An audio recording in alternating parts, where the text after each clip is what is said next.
One, just one. I just need this one. Trust me. The left Forget, I hook. only need one too. Okay. Forget that too. That's fine. All right, then we both got it. We both got it. Like, come on, bro. I can't hear you. I touched. I've heard you say that you don't like to bring your family to fights that you feel like are going to be a war. Do you feel like this is a fight that you'll bring your family to? Nah. I don't think so. Nah, I won't bring them there. Why? Do you feel like it's going to be a war? I think it's more so leave the kids and the woman home. Yeah. For sure. And let the men handle business? Yeah. Even my mom's, we gotta stay home. Really? But my mom is she's tough. But nah.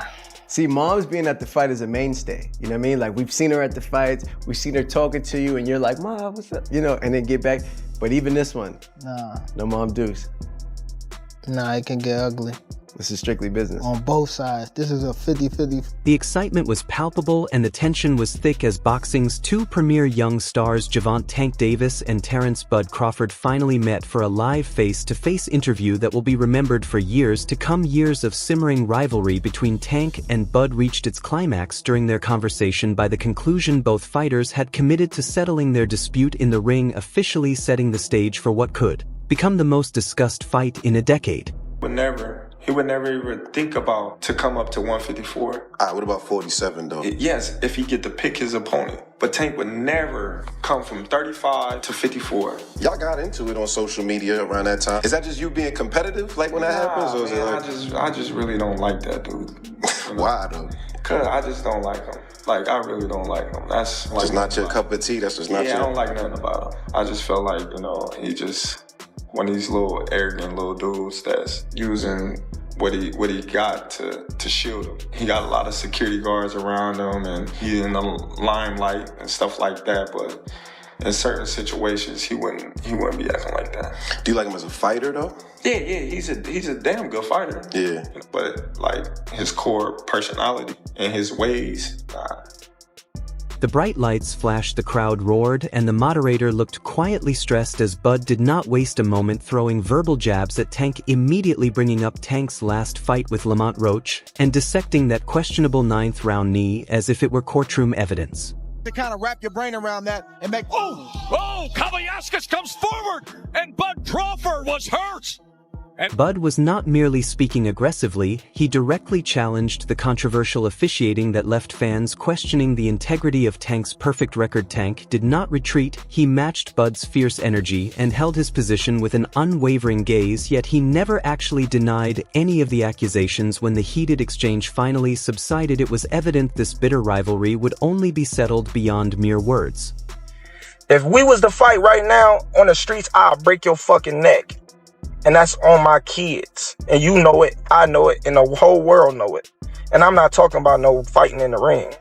If me and you was to fight outside, I will break your neck. The arrangement is now official with no further warm-up fight scheduled, as Tank and Bud have signed contracts including a rematch clause, with everything prepared for a 12-round bout in Las Vegas this fall. Their legacies are squarely on the line with pound-for-pound supremacy at stake. This is far more than just another bout. It is the decisive moment the entire boxing world has anticipated, reflecting on the escalating tension between Terence Crawford and Gervonta Davis that has been mounting for many months.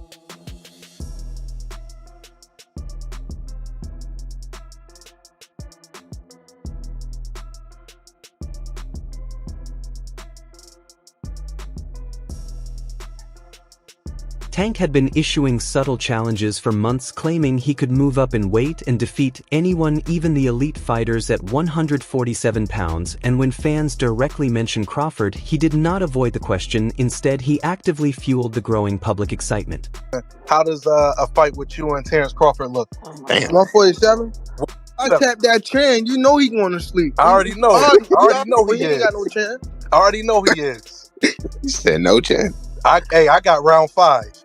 Got round 6. Consistent with his character, Crawford was never going to let those remarks pass unnoticed. Each time Tank's name arose during interviews, Crawford would pointedly remind everyone that Tank had never faced an opponent remotely near his caliber of skill, which served as the initial spark igniting their entire feud. How you feel about that fight? Is it even possible at a catch weight? There ain't no catch weight. You come up to 47. Not even entertaining the catchweight. No, I'm not. He's a champ though too, undefeated. And what champ? Come on, man, tell me what belt. You know boxing. You forgot Devin Haney is undisputed. Devin Haney got all the belts. He the champ. Nobody else the champ. I'm gonna come up here where the big boys at. All right. The situation escalated at the famous Ring magazine gala where Tank was not invited while Crawford stood directly in the spotlight, and when questioned about Tank's notable absence, Crawford offered a brutally honest response, which is when their exchange of verbal jabs transformed into full-scale public confrontations.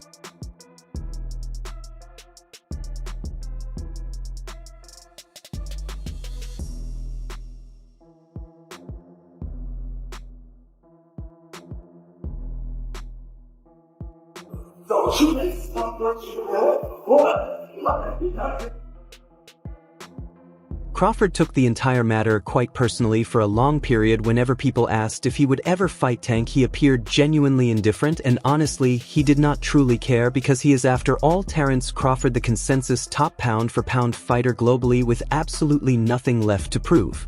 Gervonta Davis speaking about you. Is that ever a possible fight? Yeah, if he want to dare to be great, he can be like all the other fighters that moving up 2 weight classes and, you know, daring to be great.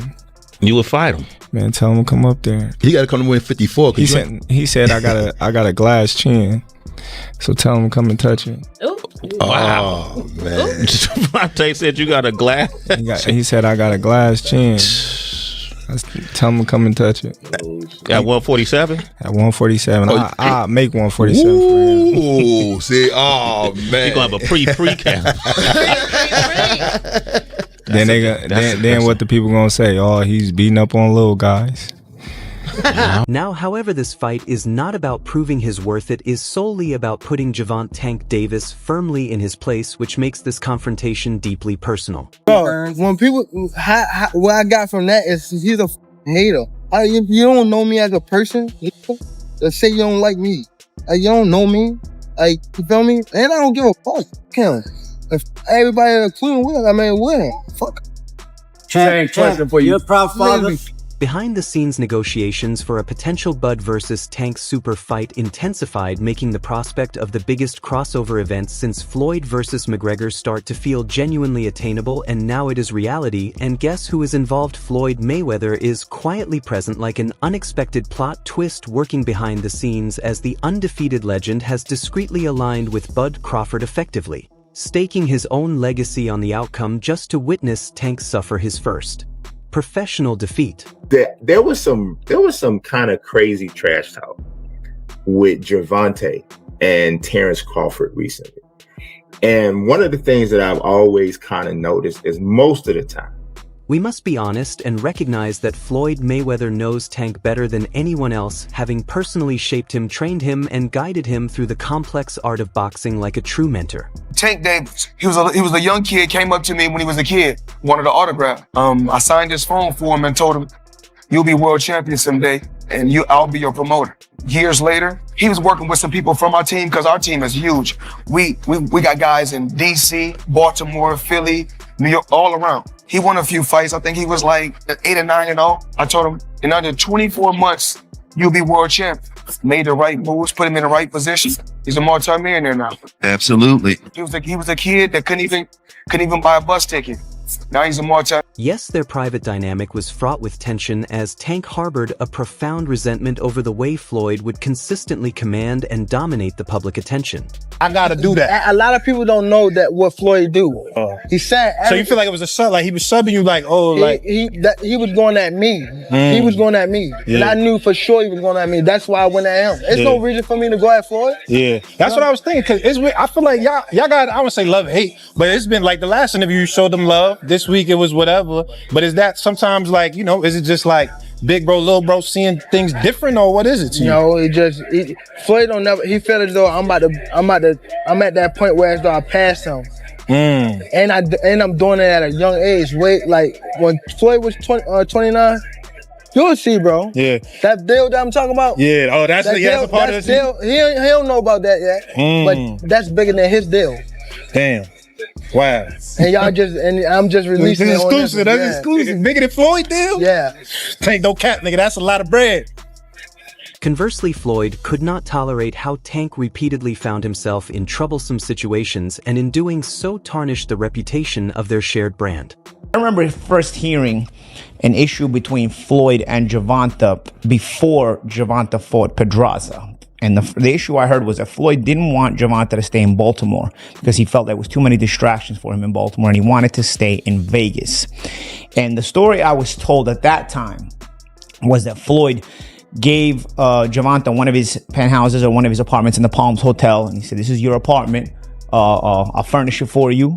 He got him a Jeep. At the time, Gervonta was not a world champion. He got him like a Jeep, a 4x4. You know, he basically said, I'll make it comfortable for you. I don't want you to go to Baltimore. I want you to stay here. I don't think Baltimore is the place for you, you know? And what I was told was Gervonta sold all the furniture, sold the Jeep, and went back to Baltimore and bought a Benz. You know, with that's what I was. Real? That's what I was. They fought over contracts, money, and control, with tensions rising so high that Tank even announced his departure from Mayweather Promotions. And now, with Calvin Ford officially no longer in Tank's corner, Floyd's support for Bud carries a unique weight. It creates a powerful dynamic pitting Floyd's elite ring intelligence and intimate insider knowledge against Tank, who is now striving to rediscover the raw, ferocious style that defined his explosive arrival on the boxing scene. But skill, none of these guys can mess with me. Like, nobody. I feel like my skills is way better than like Floyd. Like, if I'm on my game. I take that back. Probably hand in hand. But skill-wise, nobody on TV that's fighting right now have more skills than me. No. And following the controversial events of the Roach fight, that critical edge in preparation and mindset could make all the difference, as Tank appeared uncharacteristically off form, truly lacking his usual sharpness.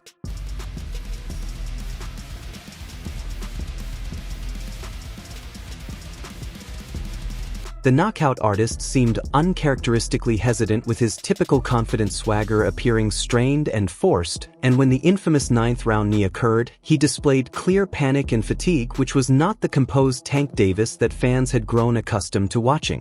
What through your mind when you heard the decision?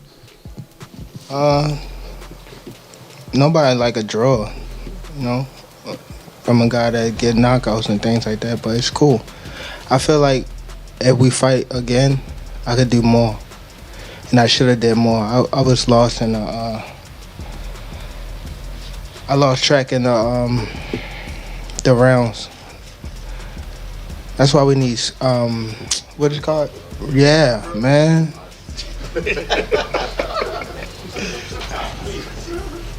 I didn't know what round it was. Facts. Tank, Eric Blum from DailyMail.com. First off, your coach just said, can you confirm, did you get your hair done 2 days before the fight? Yeah. I ran water over it today, but I must ain't do it enough. Can you describe what the feeling was like in the ring? And was it to get the towel out, to get the burn out of your eyes, or what was going on? And I didn't want to get caught. I didn't want to get caught while my eyes was burning, and you know, like, you can get knocked out like that. So I'd rather take the knee than, you know. But I didn't really know that you can like get disqualified for all that. Or like when you start counting, I'm like, what the hell? But I don't know. It's cool. Do you want that rematch next? And if so, how likely it is that we're to see that fight happen again this year? I'm not sure, bro. I'm definitely not sure, but hopefully we could get it before. Nah, it probably won't be this year. Is that the one you want next?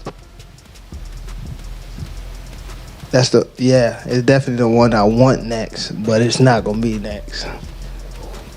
What is? You might see it in a minute. Definitely might see it in a minute. Roach thoroughly dominated the later rounds of that fight, and in truth, the official draw verdict felt more like a strategic postponement of the inevitable rather than a fair or accurate reflection of the actual contest. Hey man, I thought I won. I thought I did enough to get the victory over a spectacular fighter. I told y'all from the beginning, man, that I got the skills to pay the bills. I've been telling y'all that. And I'm just glad I got to show it, honestly. I'm glad I got to show it. I appreciate, like I said before, I appreciate True Boxing Media. Some guys that didn't count me out.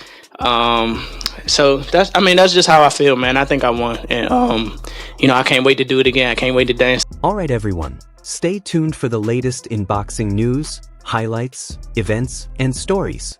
Subscribe to Ring Headquaterzz and turn on notifications so you never miss an update. Be sure to watch our other videos too. Until next time, take care and stay safe.